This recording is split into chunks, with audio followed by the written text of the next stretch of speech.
자, 오늘은 사사기 8장 24절에서 32절의 말씀을 본문으로 우리가 말씀을 함께 살펴보겠습니다. 자, 제목을 함께 읽어보도록 하겠습니다. 읽겠습니다. 시작. 넘어질까 조심하라. 예.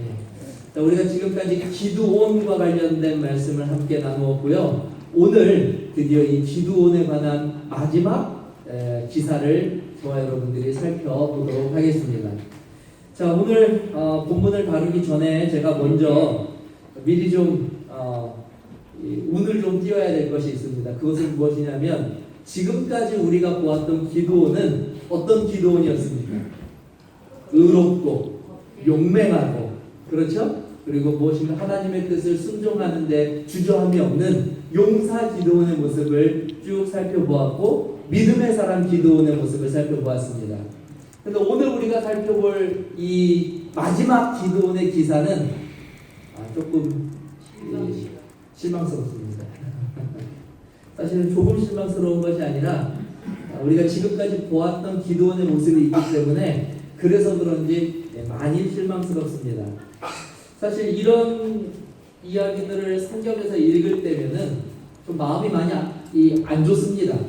왜 마음이 안 좋냐면 성경에 등장하는 그런 의로운 자들, 유명한 자들, 그리고 또 하나님께서 이렇게 사용하시는 자들이 처음도 잘하고 중간도 잘하고 끝도 잘했다는 이야기를 듣기를 우리는 원합니다. 그렇지 않습니까? 예. 그래서 진짜 존경할 만하고 정말 대단한 사람이다라고 우리가 생각하고 싶은데 그런 인물은 성경에 거의 등장하지 않습니다. 그래서 우리가 성경을 읽을 때마다 당황하는 이유가 바로 그것입니다. 제 아무리 유명한 성경의 인물이라도요, 꼭 한 번 내지는 두 번 정도는 어이없거나 아니면 우리를 매우 놀라게 할 만한 그런 실수들이나 죄악들을 범하기 때문에 그렇습니다. 뭐 예를 들어서 아브라함이 그렇죠? 아브라함은 등장이 얼마나 정말 대단했습니까? 갈대아 우르를 버리고 하나님께서 광야로 나가라고 하자 그가 모든 것을 버리고 어디로 갑니까? 광야로 갑니다. 그래서 우리는 그 모습을 보면서 처음부터 아브라함은 대단한 사람이다라고 생각하고 끝도 대단하고 중간도 대단할 거라고 생각합니다. 완전 무별할 것이라고 생각하죠. 그런데 그런 아브라함이 자신의 목숨이 조금 위태롭다고 느껴지자 자신의 아내를 무엇이라고 소개해요?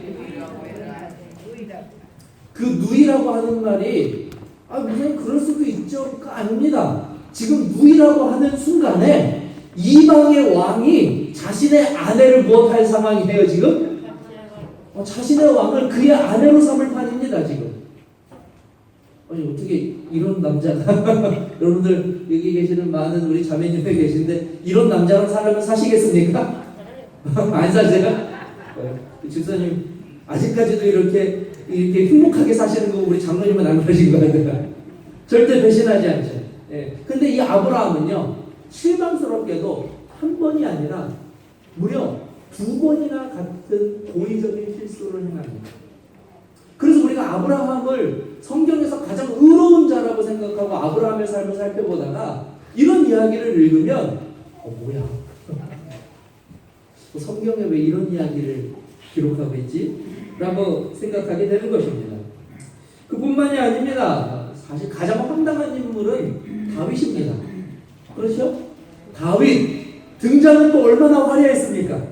어린 소년 다윗이 블레셋의 장군 골리앗, 키가 3m나 되는 골리앗. 그래서 골리앗이 한번 나오면 이스라엘 백성들 그 유명한 장수들도 모두 꼬리를 감추고 벌벌벌 떨었던 그 순간에 다윗은요, 맷돌 하나를 들고 달려가면서 뭐라고 그러냐면 만군의 여호와의 이름을 망령되이 일컫는 자를 내가 가만히 두지 않겠다 그러고 뛰어나가요. 어린 소년이 말이죠. 물맷돌 하나로 골리앗을 쓰러뜨립니다. 이게 다윗의 시작이에요. 그 외에도 다윗은 참 많은 잘한 일들을 합니다. 그래서 우리는 다윗만큼은 처음과 중간과 끝이 정말 우리가 딱 이상향으로 그리는, 이상적으로 그리는 그런 인물이 되기를 바라는데 다윗은 무슨 짓을 저질렀어요? 자기에게 목숨까지도 바칠 정도로 충성한 저 우리아의 이야기를 읽으면요 이런 신복이 없어요. 그렇지 않습니까? 그런 충성된 신복을요 살해합니다. 이렇게 표현해서 죄송하지만 이것만 보면 다윗은 보통 나쁜 놈이 아닙니다.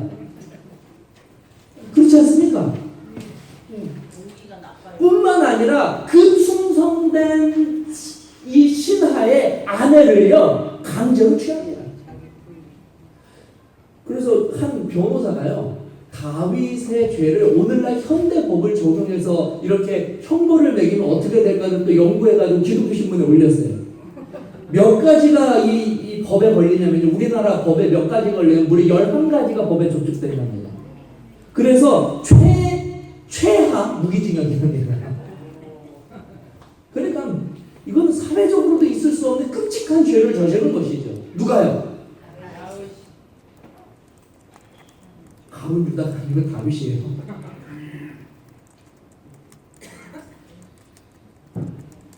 여러분은 어떻게 생각하십니까? 왜 성경은요 우리가 존경할 만하고 사랑할 만하고 또 따를 만한 본받을 만한 롤모델로 삼을 만한 자들을 처음부터 끝까지 그렇게 아름답게만 묘사하지 않고 마치 의도한 것처럼 그들의 실수까지도 가감없이 다 기록한 것일까요? 이유가 무엇입니까?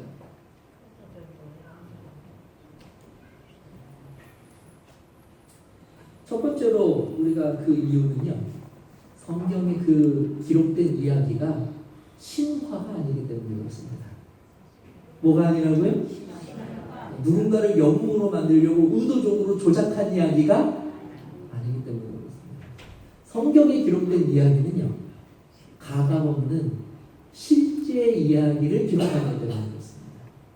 우리 주변에 뛰어난 사람들, 우리 주변에 굉장히 착하고 선하게 보이는 사람들, 그러나 그 사람들의 실제 모습을 보면 처음부터 끝까지 완전한 사람이 이 세상에 존재합니까? 하지 않습니까? 존재하지 않습니다. 마찬가지예요.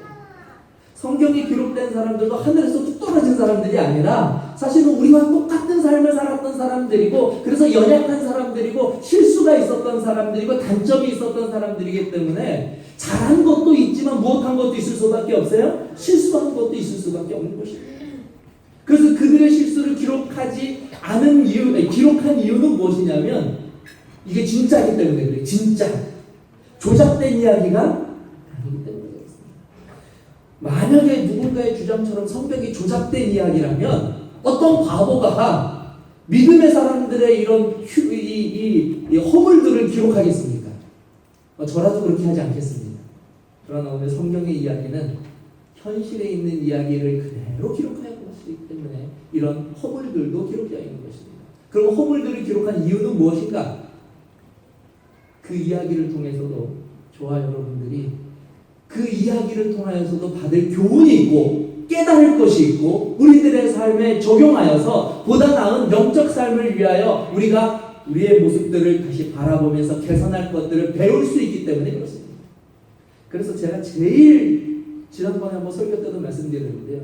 제일 제가 싫어하는 책 중에 하나가 뭐냐면 위인전기라고 말씀드렸습니다.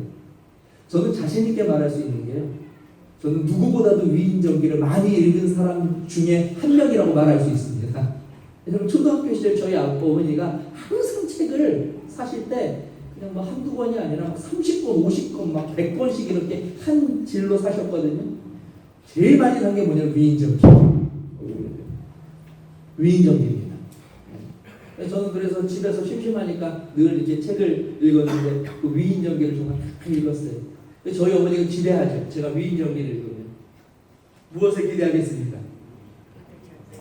무엇을 기대합니까? 우리 어머님들, 아버님들 위인전기 왜 자녀에게 사주세요? 그거 읽고 우리 자녀가 무엇하기를 바랍니다. 뭔가 인생에 대한 희망을 갖고 노력하겠다는 결심을 갖기를 바라서 위인전기 사주지 않습니까? 근데 저는요, 단 한 번도 위인전기를 읽고 그런 소망을 가져본 적이 없어요. 왜냐면 위인전기를 탁 펴는 순간 벌써 좌절돼요. 태어나는 게 달라요. 위인들은. 뭐 심지어 막 안에서도 태어나고 막 그래요. 저는 병원에서도 못 태어나고 집에서 태어났거든요. 태생부터가 달라요. 태생부터 다른 게 아니라 떡잎부터 속도 다릅니다. 우리나라 속도 하면 될성부른 나무는 어디부터 알아봐요? 위인전기는 그걸 그대로 적용했어요. 아니 제가 읽을 때 나보다 제가 어렸을 때 읽었을 때도 불구하고 저보다 어린 나이의 위인들은요 저보다 위대한 일을 하더라고요. 세상에 유혹이 와도요 그 어린 나이에 다 그것을 거절합니다. 얼마나 성실하고 얼마나 정직하고 얼마나 똑똑하고 얼마나 하는 일마다 다 잘 되는지. 위인전기는 저한테 그렇게 큰 교훈을 가져다 주지 못했어요. 볼 때마다 좌절했고요. 어린 나이지만 나 같은 건 안 된다는 생각을 어린 나이에 조기에 갖게 만든 게 위인전기였습니다. 왜냐면 될성부른 나무가 어떻게 봐도 내가 내 자신을 볼 때 저는 될성부른 나무가 그런 면에서 성경은 오늘 저와 여러분들에게 너무나 유익한 책입니다. 반드시 읽으셔야 하는 책이고요. 성경을 통해서 저와 여러분들은 무엇인가 소망을 발견하고 희망을 발견하고 우리가 앞으로 어떻게 해야 될 교훈을 발견할 수 있는 것입니다. 왜냐하면 성경은요 우리와 똑같은 사람들의 모습을 가감없이 기록하여 주면서 그 모습 속에서 무엇을 우리에게 보여주냐면요 이게 굉장히 중요합니다. 잘 들어주시기 바랍니다. 위인전기는 위인의 이야기를 막 읽다가 위인의 삶을 통해서 내 자신을 바라보지만요 성경의 이야기는요 성경에 기록되어 있는 의인들의 모습을 보다가 누구를 바라보게 만드냐면 하나님을 바라보게 만듭니다. 누구를 바라보게 만든다고요? 하나님을 바라보게. 그게 성경의 놀라운 가치이고 성경이 가지고 있는 가장 큰 힘입니다. 야 아브라함이 이렇게 실수를 하네. 한 번도 실수를 하네. 이 아브라함 이거 내가 알던 그런 아브라함이 아니네. 그런데 그 모습 속에서 뭘 보냐면요 그런 아브라함도 끝까지 하나님께서 언약을 지키시기 위해서 그 아브라함과 함께 하시고 교훈하시고 지키시며 아브라함을 인도하시는 누구를 보게 돼요? 아브라함에게도 이렇게 하셨다면 나도 비록 실수할지라도 내가 지금 누구를 여전히 의지하고 믿고 따르면요 하나님이 아브라함에게 하셨듯이 누구에게 돼요? 나에게도 그렇게 하여 주실 것이라고 하는 누구를 발견하게 돼요? 하나님을 발견하게 돼요. 그러면 말씀 속에서 무엇을 발견하게 되면 삶의 희망이 다시 샘솟아요. 기쁨이 샘솟고 소망이 샘솟습니다. 나는 실수가 많은 자인데 생각해보니까 아브라함보다는 내가 덜 실수하거든요. 그렇다면 나에게도 무엇이 있습니까? 여전히 그 하나님이 자비롭고 은혜로운 모습으로 나를 바라봐주고 계신다. 다윗도 마찬가지입니다. 여러분 잘 보세요. 다윗이 그런 끔찍한 죄를 저질렀어요. 심지어 다윗이 제 앞에 있다면 저는 다윗을 용서하지 못할 것 같아요. 그런데 그 다윗이 눈물로 하나님 앞에 회개하거든요. 진심으로 하나님 앞에 회개하거든요. 내가 봤을 땐 세상적으로 도저히 용납할 수 없는 죄인인데 그 같은 죄인도 하나님 앞에 가서 회개하니까 그 죄인도 하나님께서 어떻게 해주세요? 받아주세요. 받아주십니다. 다윗이 메시아의 여전한 조상이 되었어요.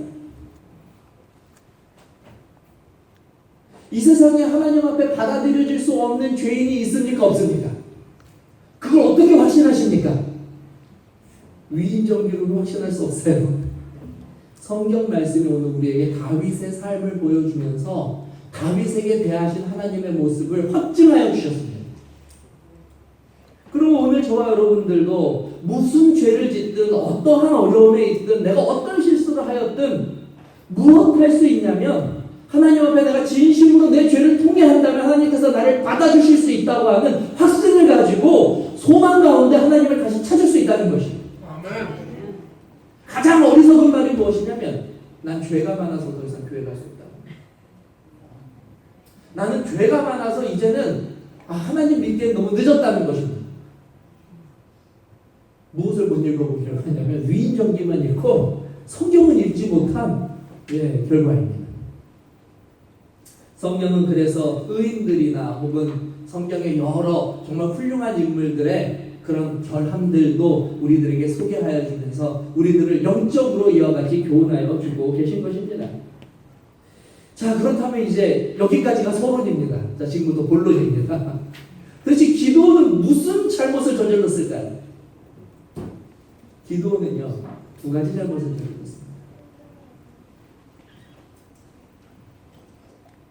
자, 첫 번째 잘못은 바로 이것입니다. 함께 읽도록 하겠습니다. 읽겠습니다. 시작. 기드온이 또 그들에게 이르되 내가 너희에게 요청할 일이 있으니 너희는 각기 탈취한 귀고리를 내게 줄지니 이는 그들이 이스라엘 사람들 이름으로 금 귀고리가 있었음이라. 무리가 대답하되 우리가 즐거이 드리리이다 하고 겉옷을 펴고 각기 탈취한 귀고리를 그 가운데 던졌습니다. 자, 이전에 이 기드온이 무엇을 하였냐면요, 정말 훌륭한 일을 하였어요. 이스라엘 백성들이 전쟁에서 승리한 기드온을 영웅으로 취급해서요, 영웅이 아니라 그를 무엇으로 만들려고 했냐면 왕으로 만들려고 했어요. 근데 기드온은 그것을 거절하였습니다. 대단하죠? 네. 왕은 누구밖에 없다고요? 하나님밖에 없다. 나는 왕이 되지 않겠다. 내 자손들도 너희들의 왕이 되지 않겠다고 했어요. 자, 거기까지 하고 딱 정말 그것이 그의 정말 진심 어린 본심이었고 거기까지 딱 하고 돌아서면 되는데, 기드온이 그냥 안 가고 이 일을 해요. 갑자기 무엇을 요구하냐면, 근데 내가 부탁 하나가 있는데 내가 왕은 안 할 거야.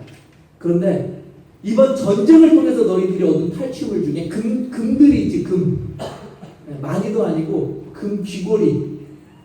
그 귀고리 미디안 사람들한테 탈취한 거, 전쟁의 이 승리의 전리품으로 가진 거 있으면 나한테 좀 줄래? 이렇게 말하는 거예요, 기드온이.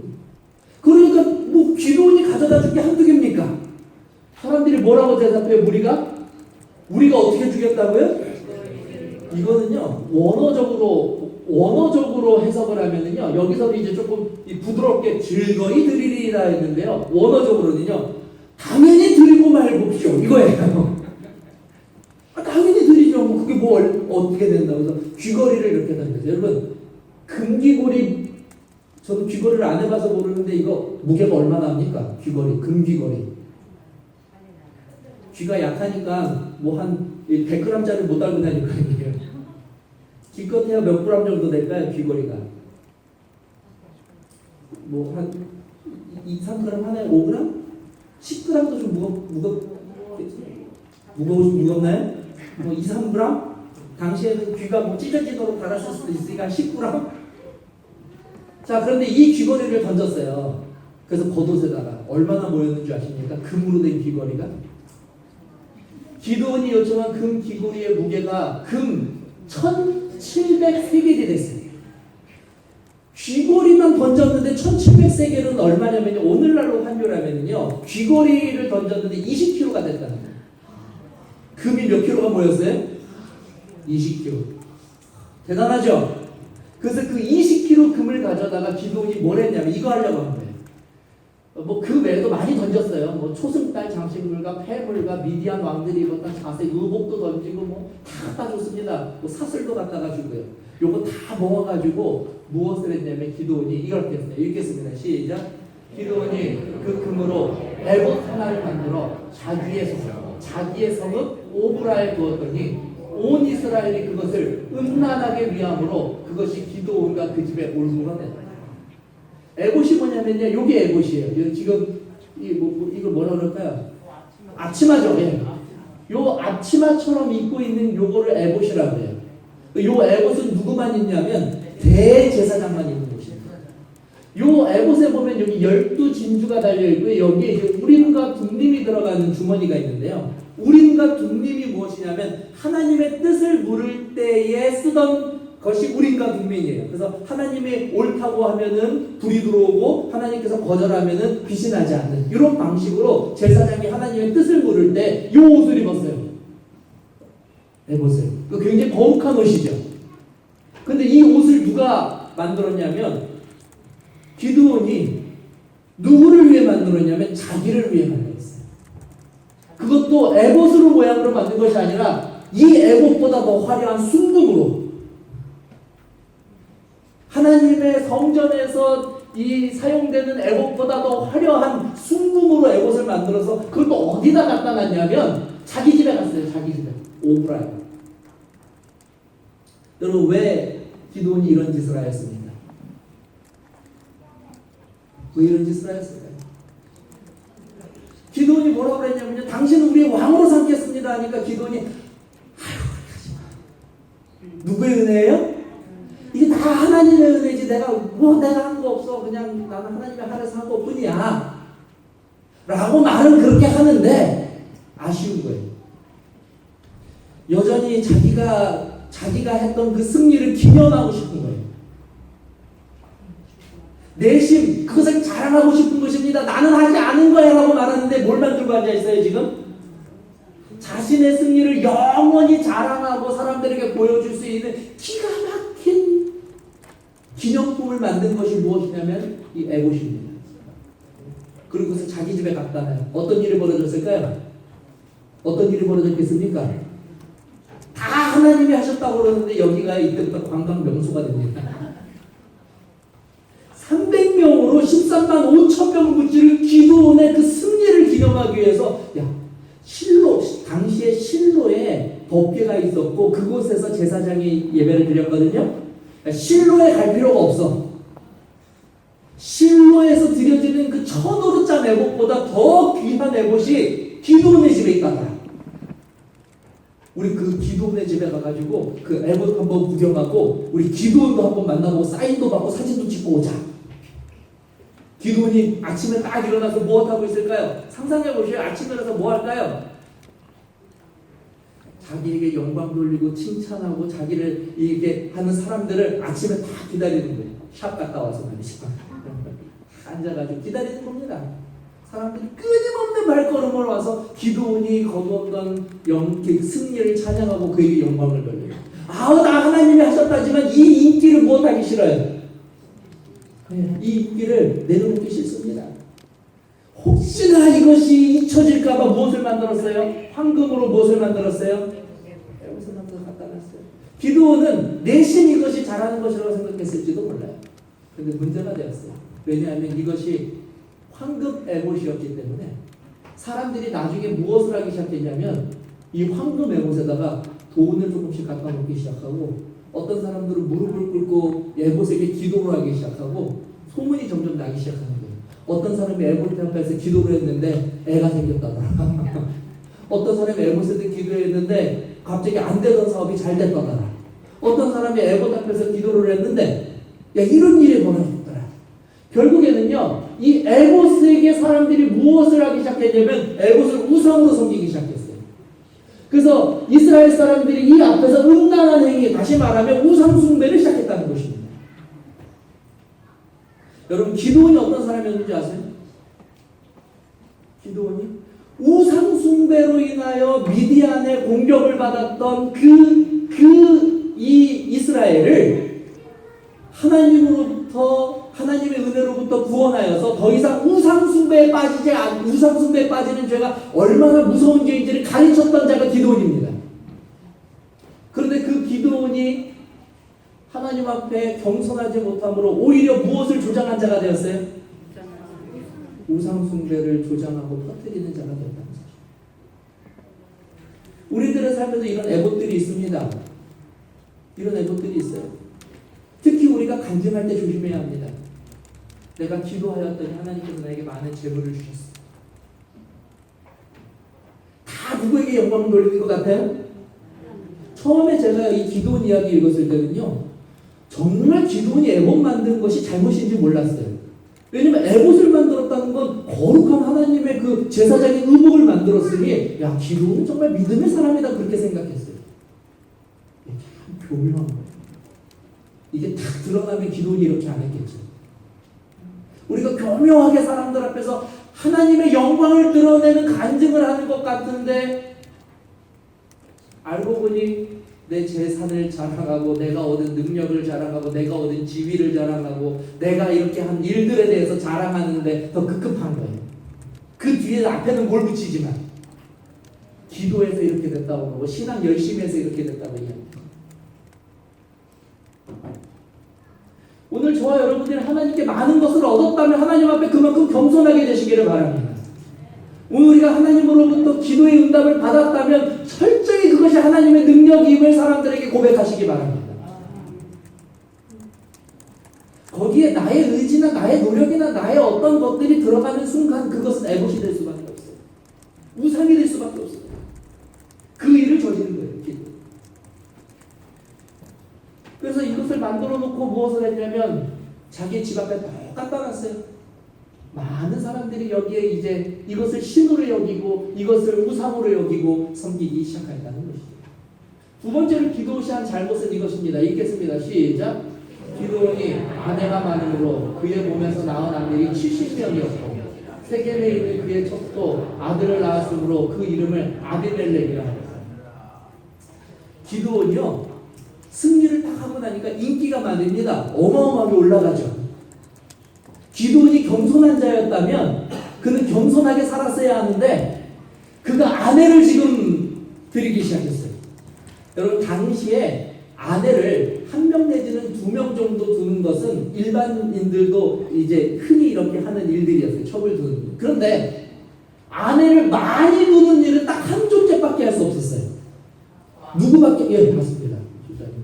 누구밖에 할 수 없었냐면 왕만이 하는 일이에요. 기드온이 무엇을 거절했어요? 나는 왕 되는 걸 거절했다고 하는데 삶은 꼭 누구처럼 살아요 지금? 그의 겸손과 그의 이 겸비가 사실 진실된 것이 아니라는 것이 여기에 나오는 것입니다. 그리고 심지어 그가 아내를 많이 얻으려면 무엇 해야 합니까? 저보고 지금 아내를 많이 얻으려고 그러면 저는요 도망갈 거예요. 왜 도망가려면 지금 제 아내 한 명 건사하기도 너무 힘들어요. 제 월급 가지거든요. 우리 네 가족 먹고 살기도 빠듯해요. 근데 거기 어떻게 입을 하나 더 늘리고, 예. 우리 집에 와서 두 여인이 홈쇼핑을 하고 있다고 생각하면 저는 끔찍합니다. 아내가 많으려면 뭐가 있어야 되냐면요. 재물이 있어야 돼요. 솔로몬이 아내를 많이 둘 수 있었던 것은요. 솔로몬이 그만한 재력이 있었기 때문에 그렇습니다. 기드온은요 사실은 어떤 자였냐면 처음 등장할 때는요 하루 먹을 양식도 없어가지고 몰래 가가지고 포도주 틀에서 뭐 했던 자예요? 그런데 지금 그가 이렇게 아내를 많이 둘 수 있었던 것은 무엇 이후에? 하나님께서 주신 그 전쟁의 승리 이후에 기드온이 달라는 대로 막 갖다 주잖아요. 사람들이 얼마나 많은 이 부를 쌓았겠습니까? 그렇죠? 하나님께서 나에게 베풀어 주신 은혜의 선물이라고 하는 것을 하나님의 말씀과 법을 어기는 데 사용한 것이에요. 하나님의 명령은 창세기부터 지금까지 단 한 번도 바뀐 적이 없어요. 한 남자가, 한 여자가, 한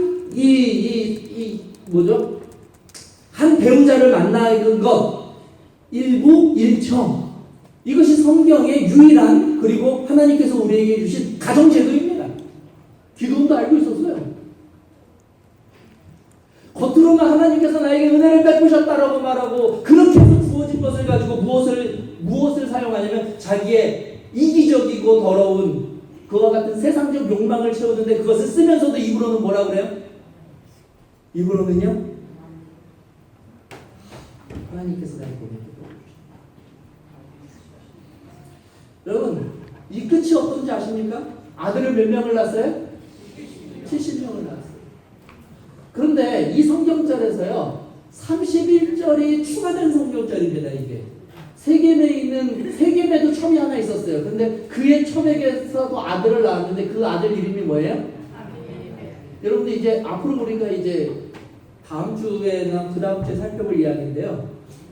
기드온이 죽고 나서요, 어떤 일이 벌어지냐면요. 이제 기드온의 그 재산 누가 가집니까? 근데 아들이 몇 명이에요? 기드온의 후계자가 있어야 될 거 아니에요? 그 후계자가 몇 명이에요? 그래서요, 이 아비멜렉이요, 그의 형제들을 한날에 다 죽여버립니다. 형제 간에 가장 끔찍한 사륙이 벌어져요. 요담이라고 하는 아들, 딱 어린 아들 한 명을 제외하거든요. 68명의 아들이 한날에 그의 형제의 손에 의해서 비참하게 죽어나갑니다.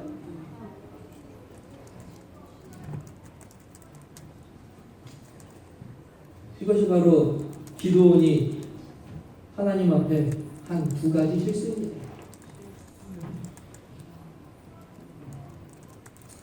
그래서 기드온의 마지막 이야기는 이렇게 끝나요. 읽겠습니다. 시작. 기드온이 아내가 망함으로 죄송합니다. 읽겠습니다. 시작. 요아스의 아들 기드온이 나이가 많아 죽음에 아벳의 사람의 오브라에 있는 그의 아버지 요아스의 묘실에 장사됩니다. 이거 뭔가 대단히 막 이 안에 하나님께서 그의 죽음을 받아주시고 그가 앞으로도 계속해서 이와 같은 그의 삶이 다른 사람들에게 아주 귀한 모범이 될 것이라고 하는 구절이 있습니까 없습니까? 그냥 요아스의 아들 기드온이 죽었대요. 이렇게 큰 일을 한 기드온이 그냥 이렇게 험하게 살았던 것입니다. 기드온은요 그래도 처음과 끝이 한결같아요. 처음도 굉장히 이 볼품없이 등장했는데 그의 마지막도 이렇게 볼품없이 끝나요. 이게 한결된 것입니까? 하나님의 말씀에 순종하고 하나님 앞에 겸손하는 삶을 살아야 되는 이유를 오늘 기도의 실수를 통하여 오늘 저와 여러분들은 배우게 됩니다. 우리는 어떤 그리스도인이 되어야 되는지를 오늘 분명하게 깨달아 알게 되는 것입니다. 함께 읽도록 하겠습니다. 읽겠습니다. 시작. 그들에게 일어난 이런 일은 본보기가 되고 또한 말세를 만난 우리를 깨우치기 위하여 기록되었느니라. 11절은 12절은 정말 우리가 마음을 다해서 읽기를 바랍니다. 읽겠습니다. 시작. 그런즉 손줄로 생각하는 자는 넘어질까 조심하라.